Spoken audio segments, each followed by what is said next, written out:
At the end of the day, we all have to share this planet together. And I'd rather not shout you're not going to shout somebody into an epiphany. You're not going to insult somebody into evolving into a better idea, I don't think.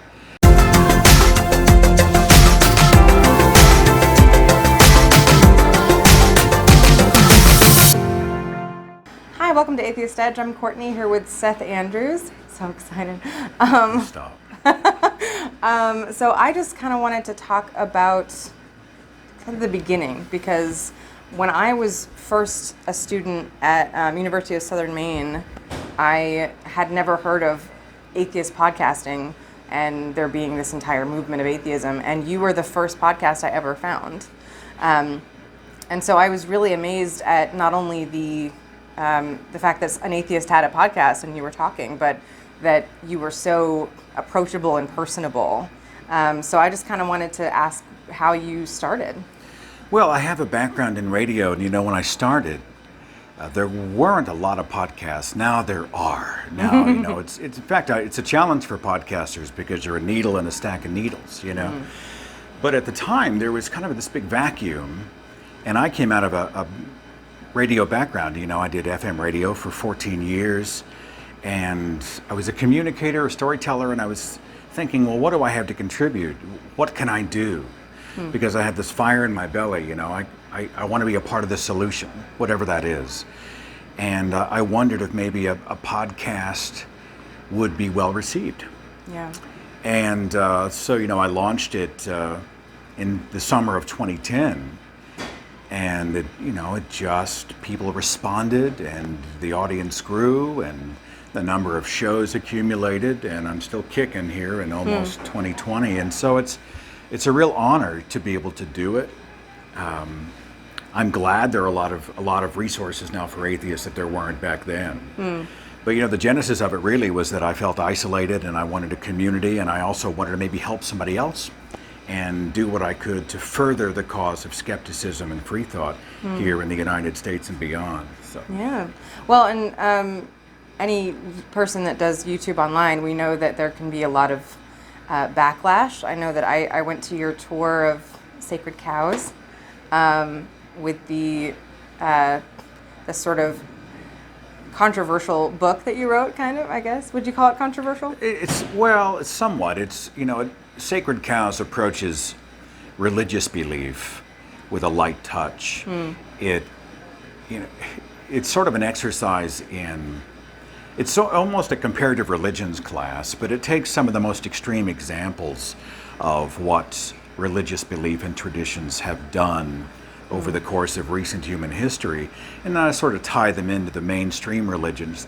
People will mock Scientology, people will mock the cargo cults of the South Pacific, people will mock the Mormon underwear. But when we look at Christianity, we look at Islam, we look at Catholicism, etc., we find that those beliefs are no less silly, they're no less ridiculous. And so Sacred Cows it might be a little controversial, but it was my attempt to try to say, hey, really, there's no difference. And that we need to approach all of these with a fresh perspective. There's that meme out there that says tradition. Just because that's the way you've always done it doesn't mean it's not incredibly stupid. And that was the point I was trying to make with Sacred Cows. Actually, that's a really good transition.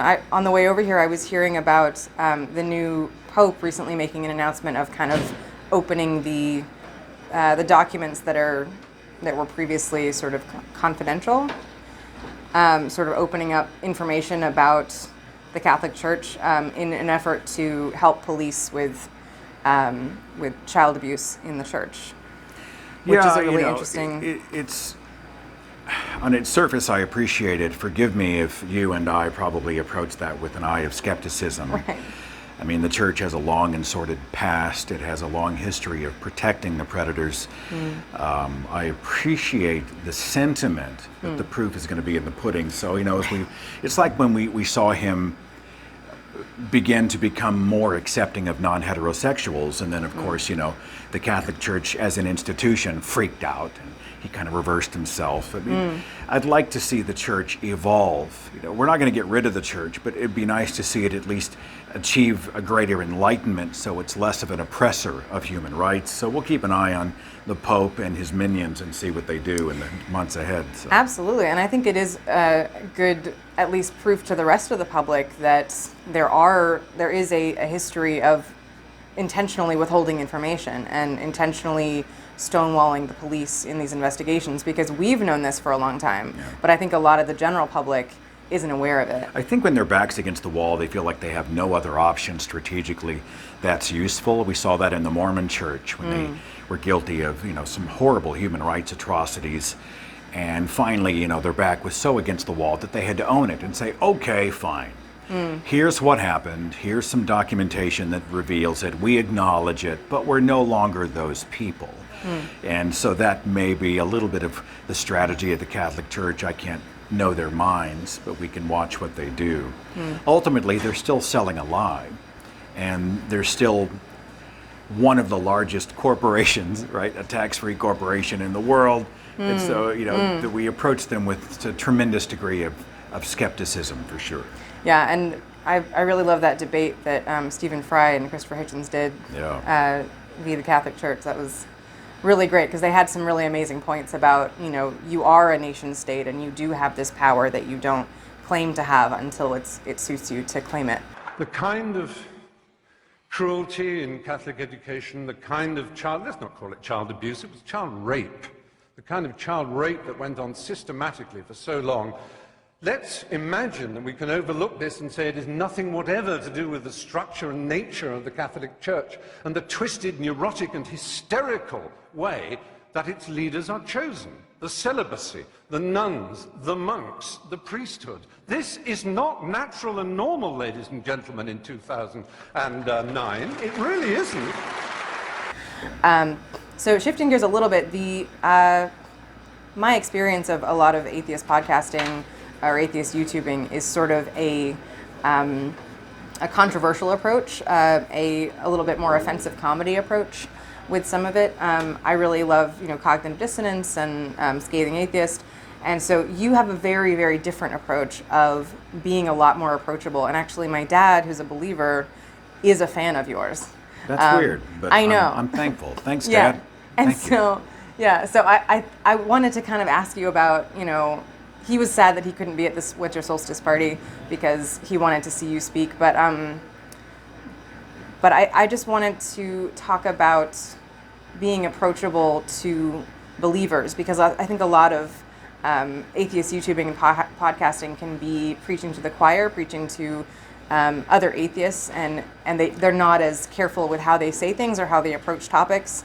So you can't just take something and just send it to a believer, right? You kind of have to preface it with, like, this is kind of meant for people who already believe this or whatever, or people who already agree. So I guess my question is, how did you decide how your podcast would become, and what's your experience with that? Well, the temperature of my show is a reflection of my personality, which is a pretty easygoing. I mean, I have my moments. Those who've heard the rant shows know that I've gotten up at 3 a.m. and been like, I've had it.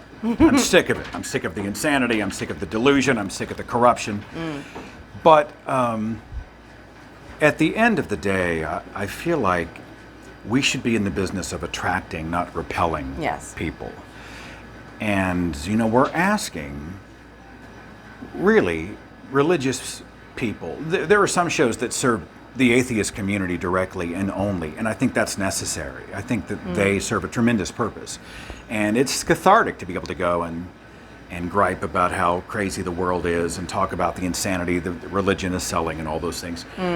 But if you're in the changing minds business, if you're in the changing perceptions of what atheism is business, Absolutely. I think, if we're going to attract people, we have to try to be attractive personally.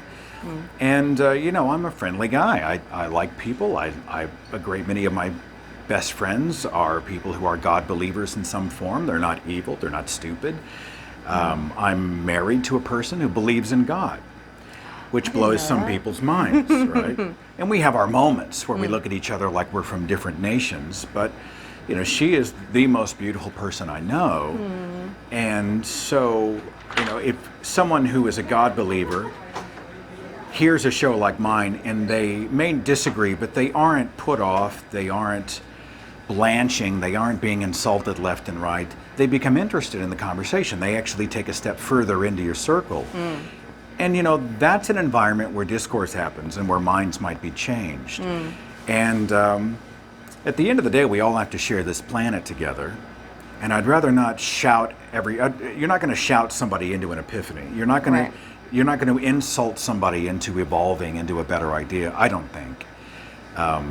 I think, you're going to have to build a bridge wherever you can. And that's kind of the temperature of where I've taken. It doesn't always work. I'm not always good at it. But, I'm an easygoing guy. And so as a result, I produce an easygoing show. Yeah.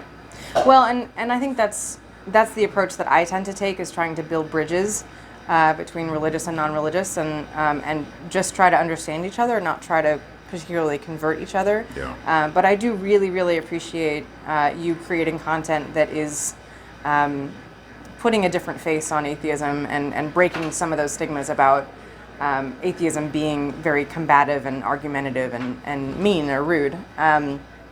So I really do appreciate what you offer to the community and what you represent. When you leave, you're asking someone to leave community, to leave what they've been told is love and joy and happiness and purpose and all these other things. And what are we as non-believers in deities offering? Well, we still have all the good stuff. We still have community and love and meaning and purpose and joy and all those things. And it's important we remind believers of that, that when you reject a bad idea, the bad idea of religion, it doesn't mean that you lose all the good stuff in life. It doesn't mean I'm a happier, more centered guy now when I'm an atheist than I ever was as a believer. Yeah. And I thought I knew the answer to the biggest question in the universe, Yeah. I never would have suspected that on the other side of that mirror, I'm a happier, more centered guy. And I feel a lot of people feel that way, and they want to try to communicate that. There's a lot of light and goodness over here on the side of reason. Come Yeah. try it out. Step a toe in and test the waters, because they really are fine. Right, and yeah, there's a place for everyone, and there's a place for every approach that I think is very necessary. So again, I really appreciate you coming out to our winter solstice party. We're here at the Metroplex Atheist Winter Solstice Party, yeah, thanks so much for coming out. It's a real honor, and Happy New Year to everybody, and a great 2020.